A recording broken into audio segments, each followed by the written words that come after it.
Hello friends, welcome to my channel study with Shruti. तो हम शुरू करते हैं connective tissue. It is the tissue responsible for making connection between different body parts. ये tissue वो होते हैं कि जो टिश्यू जो हेल्प करते हैं डिफरेंट बॉडी पार्ट्स के बीच में एक कनेक्शन बनाते हैं। Cells of connective tissue are loosely spaced and embedded in an intercellular matrix.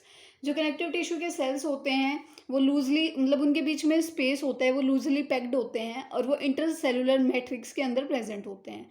The matrix में भी जेली लाइक फ्लूइड, डेंस और रिजिड। जो मैट्रिक्स होता है वो जेली टाइप भी हो सकता है, कोई फ्लूइड भी हो सकता है, वो ज़्यादा डेंस भी हो सकता है या फिर रिजिड भी जो है हो सकता है। The nature of matrix in the correspondence with the function of the particular connective tissue. जो मैट्रिक्स होता है उसका जो है नेचर अलग अलग होता है, हल अलग अलग फंक्शन के हिसाब से। जो कनेक्टिव टिश्यू का जो फंक्शन है मैट्रिक्स भी उसी तरीके से बना हुआ होता है, उसी तरीके से मैट्रिक्स का जो है नेचर होता है। जैसे वस्कुलर टिश्यू का मैट्रिक्स कैसा होता है, लिक्विड का होता है। Blood has a fluid liquid matrix called plasma. Blood के पास भी एक फ्लूइड मैट्रिक्स होता है जिसको हम प्लाज्मा कहते हैं। In plasma red blood cells RBCs, white blood cells डब्ल्यूबीसीज and platelets are suspended. Plasma में क्या होता है, आरबीसीज, डब्ल्यूबीसीज और प्लेटलेट्स जो हैं सस्पेंडेड होती हैं। The plasma contains protein, salts and hormones. Plasma में इन सब के साथ साथ प्रोटीन, सोल्ट्स और हॉर्मोन्स भी जो है प्रेजेंट होते हैं। Blood flows and transport gases, digested food, hormones and waste material to different parts of the body. और जो ब्लड होता है वो हमारी बॉडी में फ्लो करता है और ट्रांसपोर्टर का जो है काम करता है। हमारी बॉडी में जितनी भी गैस, डाइजेस्टेड फूड, हॉर्मोन्स या फिर कोई भी वेस्ट मटेरियल जो है हमारी बॉडी में जो घूमता रहता है, जो बाहर निकलता है बॉडी से, उन सबको ट्रांसपोर्ट करने का काम कौन करता है, ब्लड करता है। स्केलेटल टिश्यू का अगर हम बात करें तो उसका मैट्रिक्स कैसा होता है, सॉलिड होता है। अब हम बात करते हैं स्केलेटल टिश्यू के बारे में। सबसे पहले होता है bone. It is the form it forms the framework that supports the body. Bone क्या होती है, फ्रेमवर्क प्रोवाइड करती है हमारा। अगर हम चेक करें तो हमारी जो पूरी बॉडी है वो बोन से ही बनी हुई है। It also anchors the muscle and support the main organs of the body. ये हमारी मसल्स को एंकर करती है और हमारी जो मेन ऑर्गन्स है बॉडी उनको भी सपोर्ट प्रोवाइड करती है। It is a strong and non flexible tissue.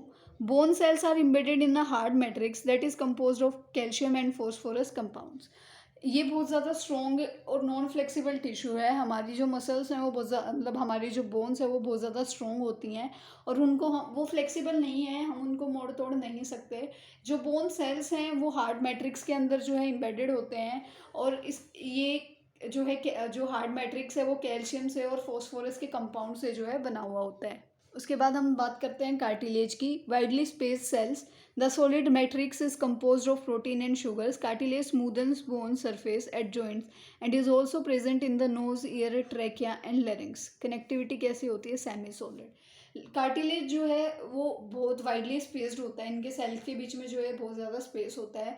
इनका मैट्रिक्स भी सॉलिड होता है लेकिन जो इनका मैट्रिक्स है वो प्रोटीन्स और शुगर से बना हुआ होता है। कार्टिलेज क्या करता है, ये बोन को स्मूथ कर देता है, बोन के सरफेस को और जॉइंट्स को, और ये हमारे नोज में, ईयर में, ट्रैकिया में और लैरिंक्स में प्रेजेंट होता है। और इसकी कनेक्टिविटी की हम बात करें तो सेमी सॉलिड होती है। उसके बाद हम देखते हैं areolar tissues found between the skin and muscles around blood vessels and nerves and in the bone marrow. जो एरियोलर टिश्यूज हैं ये हमारी स्किन और मसल के बीच में मिलते हैं। ये हमारे ब्लड वेसल्स के अराउंड, नर्व्स के अराउंड और बोन मैरो के अराउंड प्रेजेंट होते हैं। It fills the space inside the organs, support internal organ and help in repair of tissue. ये हमारे जो इंटरनल और हमारे जो ऑर्गन्स होते हैं उनके अंदर जो भी स्पेस होता है उसको फिल करने में हेल्प करते हैं। ये हमारे इंटरनल ऑर्गन्स को सपोर्ट प्रोवाइड करते हैं और हमारी बॉडी के जो टिश्यूज़ हैं उनकी रिपेयरिंग में हेल्प करते हैं। अब हम देखते हैं adipose tissue. Fat storing adipose tissue is found below the skin and between internal organs. The cell of these tissues are filled with fat globules. Storage of fats also let it act as an insulator. जो adipose tissue हैं वो हमें पता है कि fat storing tissues होते हैं और ये हमारी स्किन और इंटरनल ऑर्गन्स के बीच में प्रेजेंट होते हैं।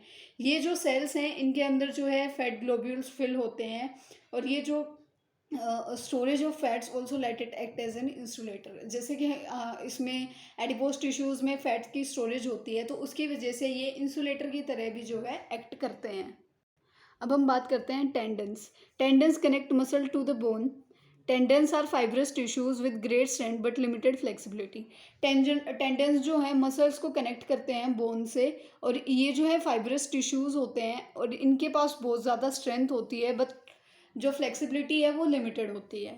वहीं पे अगर हम बात करते हैं लिगामेंट की, ligament connect to bones to each other. This tissue is very elastic, has considerable strength. Ligament contains less matrix and connect bone with bones. तो लिगामेंट क्या होती है कि दो बोन्स को एक साथ जो है कनेक्ट करता है। ये लिगामेंट टिश्यूज जो है वो बहुत ज़्यादा इलास्टिक होते हैं, मतलब ये फ्लेक्सिबल होते हैं, बहुत ज़्यादा इलास्टिसिटी इनमें प्रेजेंट होती है। इनकी स्ट्रेंथ भी अच्छी होती है। लिगामेंट्स जो हैं वो लेस मैट्रिक्स में जो है बने हुए होते हैं, लेट में इनमें जो मैट्रिक्स है वो बहुत कम होता है, और ये दो बोन्स को आपस में कनेक्ट करते हैं।